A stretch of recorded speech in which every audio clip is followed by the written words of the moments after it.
पढ़ेंगे केमिस्ट्री। कुछ पढ़ेंगे केमिस्ट्री। सबसे पहले केमिस्ट्री में आपका चैप्टर का नाम है पदार्थों का वर्गीकरण। केमिस्ट्री शब्द की खोज कहाँ से हुआ? कहाँ से हुआ? कोई हेलो, केमिस्ट्री शब्द का खोज कहाँ से हुआ? बोलो।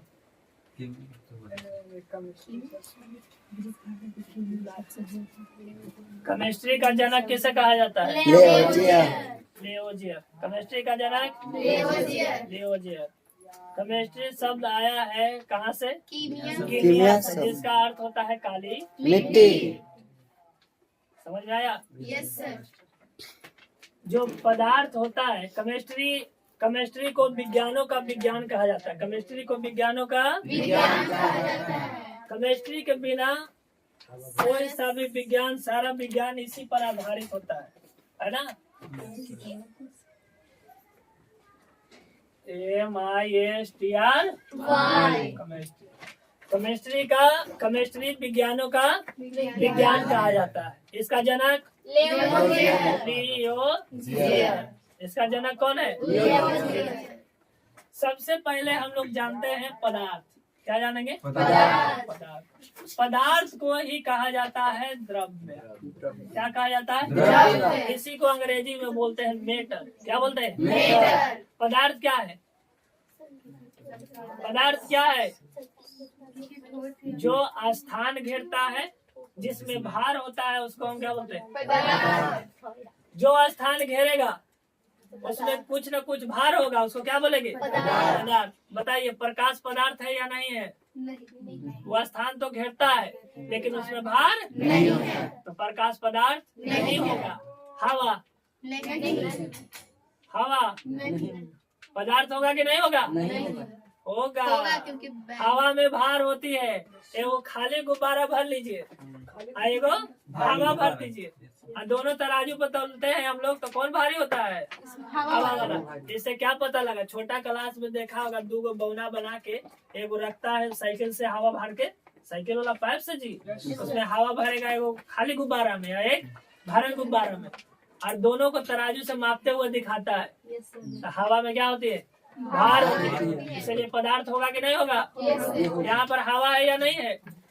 केमिस्ट्री में आपको पदार्थ कुछ भी समझ में ना आए तो बोल दे कि वह पदार्थ, परिभाषा में देखा, वह पदार्थ है, यानी पदार्थ कई भागों में बटा हुआ है। ऐसे मौखिक कितने भाग में? 2 भाग में। कितने भाग में? 2 भाग। पदार्थ को 2 आधार पर बांटा गया है। एक बांटा गया है भौतिक के आधार पर। भौतिक के आधार पर, भौतिक के आधार पर, और दूसरा रसायन के आधार पर। रसायन के आधार, ठीक है जी? यानी फिजिकल और केमिकल। फिजिकल और केमिकल। भौतिक के आधार पर इसको 5 भागों में बांटा गया है। पहले तो हम समझेंगे कि भौतिक क्या है और रसायन क्या है। जो बाहर से आपको चोट दिया जाए, जो बाहर से हम टच कर सकते हैं, जो बाहर से हम देख सकते हैं, उसको हम क्या कहेंगे? भौतिक। और जो अंदर अंदर काम करता है, जैसे मान लिया जाए कि हम आपको एक फेंट मार दे, क्या करें? तो ये हम फिजिकल चोट दिए। कौची किए? अब कमर टूट गया, एक फेंट मारेगा, यहाँ मार दिया पजरी में, तो कमर टूट जाएगा। कैसे करके जाएगा डॉक्टर के पास? डॉक्टर दे देगा सुई। डॉक्टर कौची दे देगा? सुई। तो जो सुई दिया वो रसायन। जो सुई दिया रसायन। कभी कभी क्या होता है कि ना आदमी मारता है और ना सुई दिलवाता है, गरिया देता है, तो वो कौन आधार हुआ भाई? मानव है ना जी? इसीलिए भौतिक का जो बाहर से हम देख सकते हैं, है कि नहीं, वो क्या हो जाएगा? बाहर से चोट दे सकते हैं, भौतिक। जो अंदर अंदर काम करे, रसायन। जो बाहर से देख सकते हैं, जो बाहर से कर सकते हैं, उसी को बोलते हैं फिजिकल। उसी को बोलते हैं फिजिकल। और जो अंदर अंदर काम हो, रसायन। याद रहेगा? अब देखिए, भौतिकी को इसको कितने भागों में बांटा गया? 5 भागों में बांटा गया। कितने भागों में? पहला है ठोस। क्या जी? ठोस।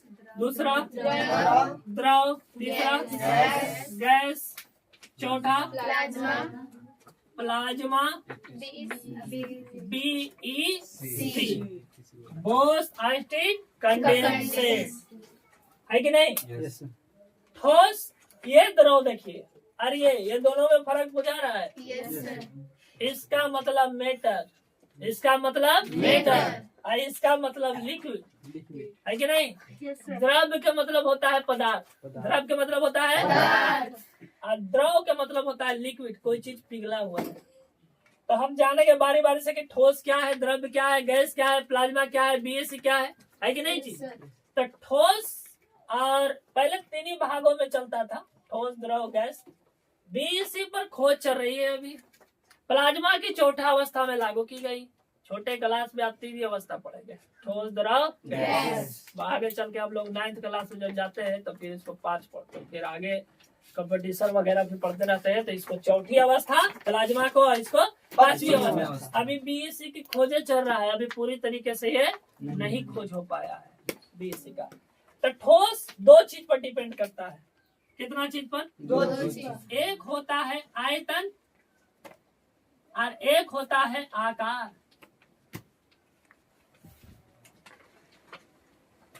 एक होता है आयतन और एक होता है आकार।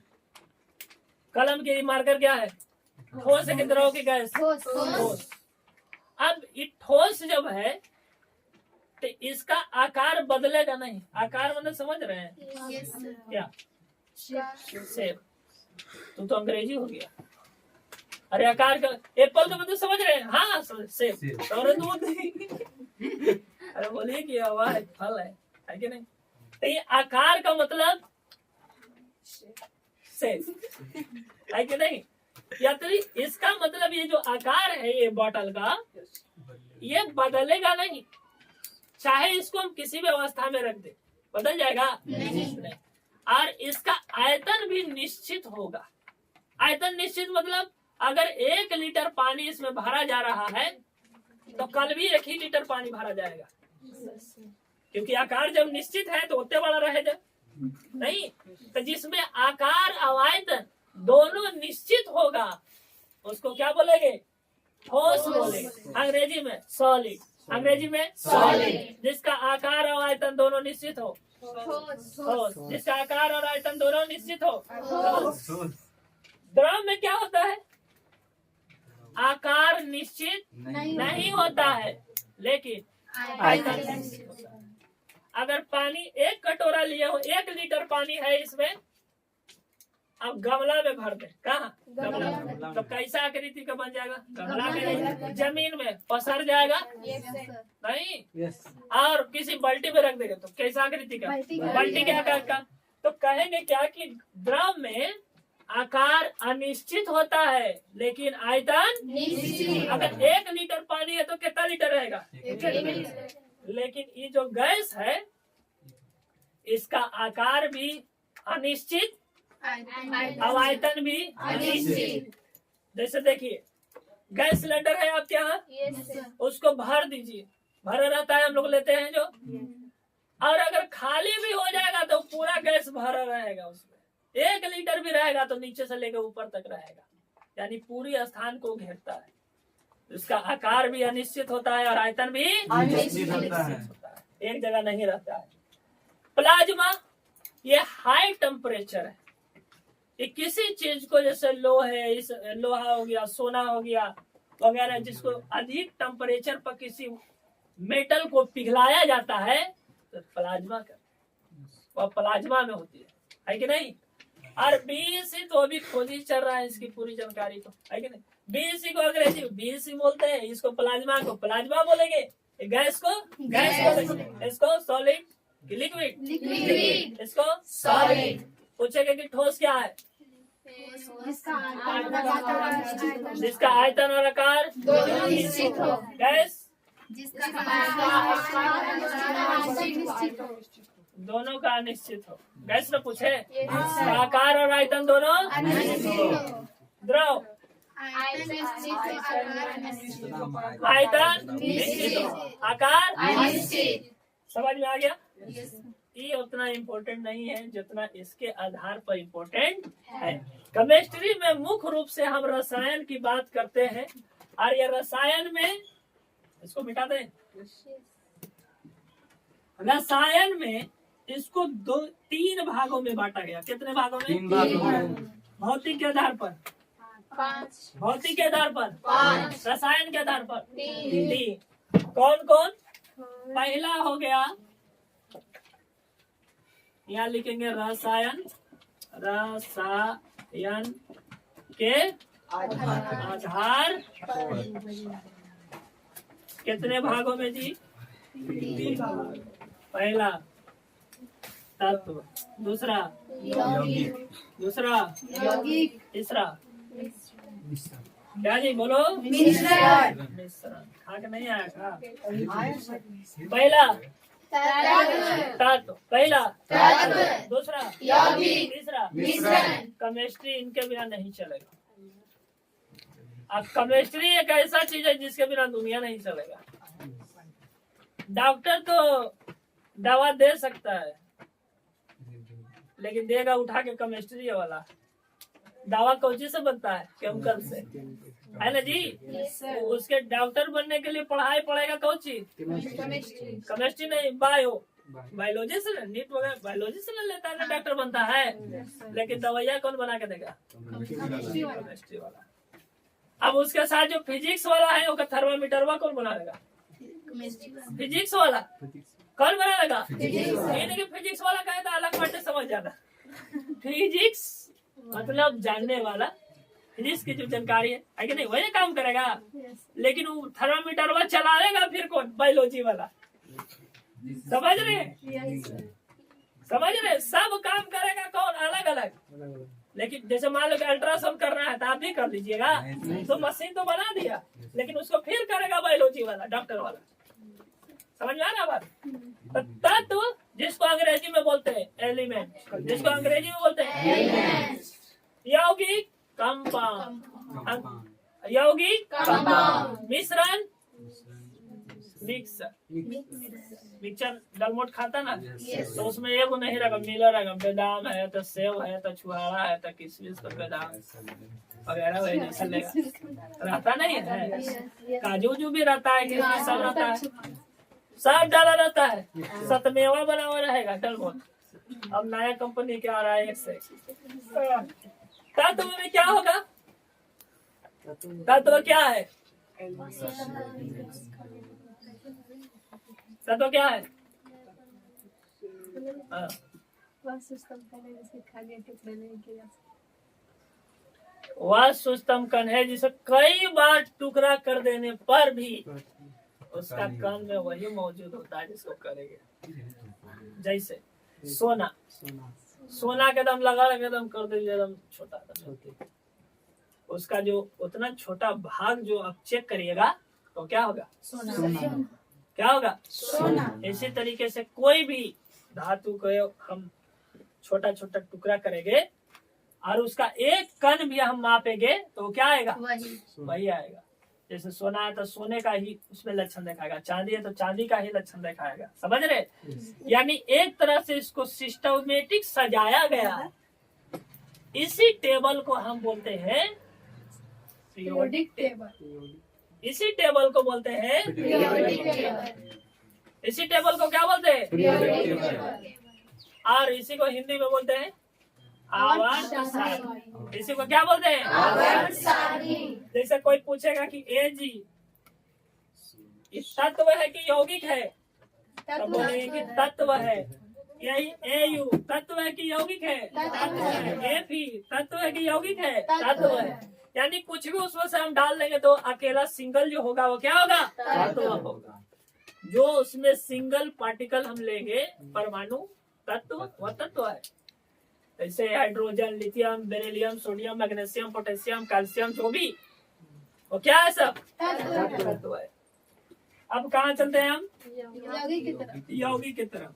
जब दो तत्वों को हम आपस में किसी निश्चित अनुपात में मिला देते उसको क्या बोलेंगे? जैसे ये हाइड्रोजन है, तत्व की होगी। ये ऑक्सीजन है, तत्व की हो गई, तत्व दोनों को मिला दिए, कौन सी बन गया यौगिक H2O। ये क्या हो गया यौगिक।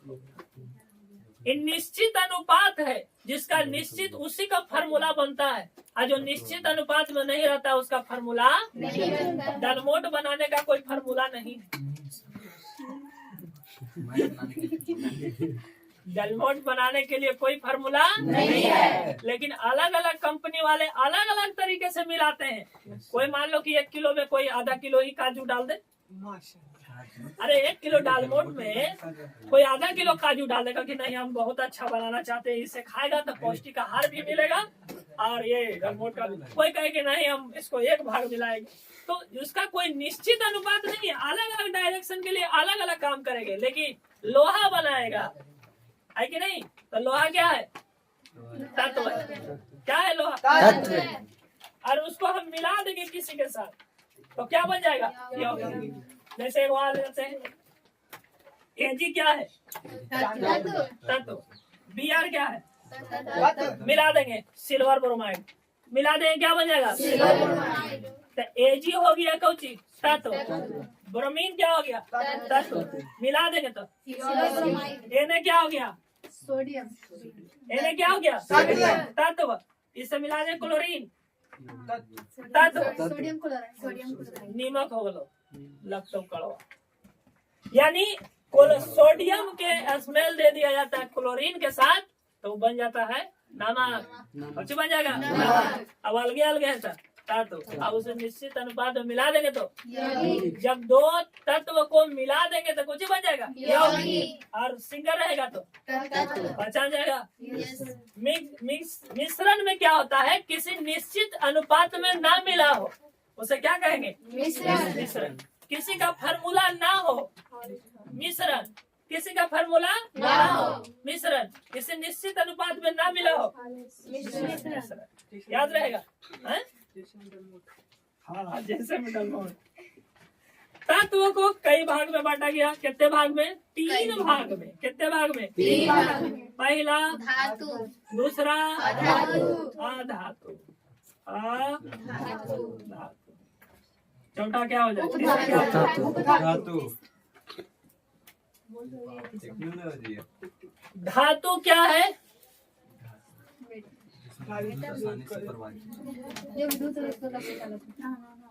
जो विद्युत और उष्मा का संचालक होता है उसी को क्या बोलते हैं धातु धातु बोलते हैं। अधातु क्या होता है वो चालकता। अब अलग अलग तरीके से इसका संधि विच्छेद कर करके बनाता है, पर्यायवाची कर देगा। धातु का समझ जाइए कि जिसमें करंट ज्यादा हो, ज्यादा जहां पर करंट हमको देना है वहां पर हम धातु का इस्तेमाल करते हैं, और जहां कम करंट देना है उप धातु का इस्तेमाल करते हैं, और जहां ना देना है धातु का इस्तेमाल करते हैं। आप देखिएगा जो आपके यहाँ इलेक्ट्रिक तार खींचा हुआ है वो कॉपर का होगा या एल्यूमिनियम का होगा, है ना जी। तो कॉपर और एल्यूमिनियम में क्या हो गया धातु, तो वहां पर प्रयोग करेंगे हम।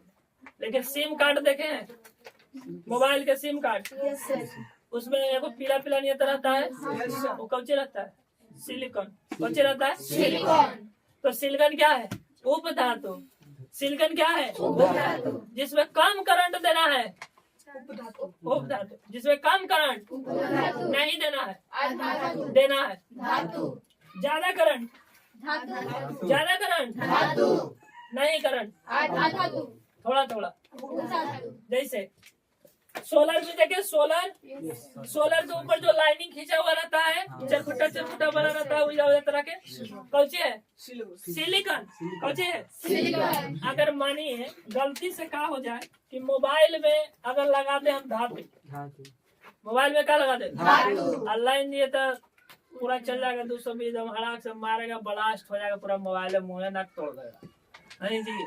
तो उसमें देखा मुखौटा पर वो लगा हुआ रहता है इतना बड़ा चार्जर, मुँह रहता है चौड़ा नहीं, तो उसको क्या काम करता है ज्यादा वोल्टेज को कम करके वो देता है। समझ रहे हैं? अब मोबाइल को चाहिए तनी तनी, मोबाइल के करंट को चाहिए तनी तनी। और तनी तनी के लिए क्या है? उपधातु। उपधातु। तनी तनी उपधातु। ज्यादा धातु। नहीं लेना है। आधातु। इसी को एक और नाम दे दिया है, चालन। क्या जी? चालन। इसी का नाम दिया है सुचालक। जो जाए सुचालक, जो ही जाए, दोनों वही चीजें जो आसानी से चले, सुचालक। इसी को कहा जाता है आचालक। जी गलती लिखा है, आचालन। ठीक है, आचालक। अरे कहे लिखल है बाबा, आचालक। इसी को क्या बोलते हैं? चालक। क्या बोलते हैं? चालक। इसी का नाम है अर्धचालक। अर्धचालक, ठीक है ना? अलग अलग नाम एक दे दिया है। अर्ध माने तनी तनी, कुचालक नहीं, अचालक चालक नहीं होगा, चालन जाएगा, सुचालक जाएगा, धातु। तो धातुएं के इलेक्ट्रिसिटी, अब इसमें ज्यादा इलेक्ट्रिसिटी जाएगा उसे इलेक्ट्रिक बोलते। उसे क्या बोलते? इलेक्ट्रिक। और जिसमें थोड़ा थोड़ा जाएगा इलेक्ट्रॉनिक बोलते। जिसमें थोड़ा थोड़ा जाए इलेक्ट्रॉनिक। जिसमें थोड़ा थोड़ा करंट जाए इलेक्ट्रॉनिक। जिसमें जोर से जाए इलेक्ट्रिक। धातु वाला में कौन सी जाता है? इलेक्ट्रिक। ज्यादा करंट जाता है, इसको क्या बोलते हैं? धातु वाला को इलेक्ट्रिक। इलेक्ट्रिक। इसको क्या बोलेंगे? इलेक्ट्रिक। और इसमें इलेक्ट्रॉनिक। जैसे mobile electronic, laptop, tablet electronic. Tablet चलाने वाला आता है, मोबाइल जैसा आता है कि नहीं? छोटे छोटे चीज, लैपटॉप हो गया, कंप्यूटर हो गया, पीसी हो गया, है ना? जो मशीन है, जो छोटा छोटा पार्ट पुर्जा लगाया होता है, उसमें क्या होगा? अर्धचालक। उसमें लगाया हुआ रहेगा कौन सी? उपधातु। कौन सी लगाया रहेगा? उपधातु। इसमें लगाया रहेगा धातु। इसमें क्या लगाया रहेगा? धातु। ज्यादा करंट चाहिए तो धातु। कम चाहिए आधातु। नहीं चाहिए, आधातु। करंट खूब चाहिए तो धातु, नहीं चाहिए आधातु। थोड़ा थोड़ा। उपधातु। मोबाइल को करंट कैसे चाहिए? थोड़ा थोड़ा। मोबाइल को करंट कितना चाहिए? थोड़ा थोड़ा। समझ में आ गया होगा? यौगिक को दो भागों में बांटा गया। एक होता है कार्बनिक, कौन सी जी? कार्बनिक। और दूसरा होता है अकार्बनिक। अकार्बनिक। इसी को कार्बनिक को बोलते हैं ऑर्गेनिक, और अकार्बनिक को बोलते हैं इनऑर्गेनिक। जिसमें कार्बन उपस्थित हो उसको बोलते हैं कार्बनिक, और जिसमें कार्बनिक उपस्थित ना हो या कार्बन की मात्रा बहुत कम पाया जाए उसे क्या बोलते हैं? अकार्बनिक। जैसे जैसे देखिए NaCl कार्बनिक क्या? कार्बनिक। NaCl कार्बनिक क्या? कार्बनिक। अकार्बनिक का है, कार्बन उपस्थित है नहीं है, ये तो क्लोरीन है, कार्बन है नहीं। CaCO3 कैल्शियम कार्बोनेट कार्बनिक क्या? कार्बनिक। कार्बनिक। ये क्या हो जाएगा? कार्बनिक होगा क्या? कार्बनिक होगा। कार्बनिक। तो सिंपल सा लॉजिक, इसमें तो ज्यादा समझने के बाद। नहीं। मिश्रण को भी दो भागों में बांटा गया है। मिश्रण को कितने भागों में बांटा गया? दो। पहला समान। पहला समान। समान, दूसरा असमान। असमान या विसमान।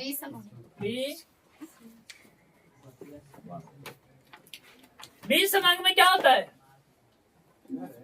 विसमान में क्या होता है? समान में पहला है। समान क्या होता है? मिश्रण दो तरह से होता है। मिश्रण कितने तरह से? दो तरह से। पहला होता है कि जब हम मसाला पीसते हैं तो पहले हम मसाला निकालते हैं और उसमें हम लोग लहसुन प्याज जो भी है, ये सर वगैरह वगैरह। हाँ प्याज भी मसाला में नहीं पिसा। लहसुन हो गया, आपको जो गोलकी हो गया, जीरा हो गया, हल्दी हो गया, चाय हो गया, नहीं? उसको हम निकाल ली, तो अभी हम कई उसमें चीज मिला दी। वो क्या कहलाया? मिश्रण। वो क्या कहलाया? मिश्रण। लेकिन वह मिश्रण को हम अलग अलग भी कर सकते, अकॉर्डिंग टू द मिश्रण नहीं, मदर। मम्मी से पूछता है आदमी कि मम्मी 4 गो मिर्चाई डाली ना, 3 गो डाल। रात भावा बड़ी का तो लगी थी ज्यादा तीखा, नहीं होता है ऐसा। तो उसको 3 गो डलाया, टाप निकाले, लेकिन मसाला आप पीस दिए, बुकनी हो गया, सब अवयव मिल गया, कहीं मिर्चाई वो कम कर दे, हो जाएगा? नहीं, जो जिससे हम अलग अलग निकाला जा सकता है उस समान कहलाता है कि विसमान कहलाता है? समान कहलाएगा कि विसमान कहलाएगा? विसमान।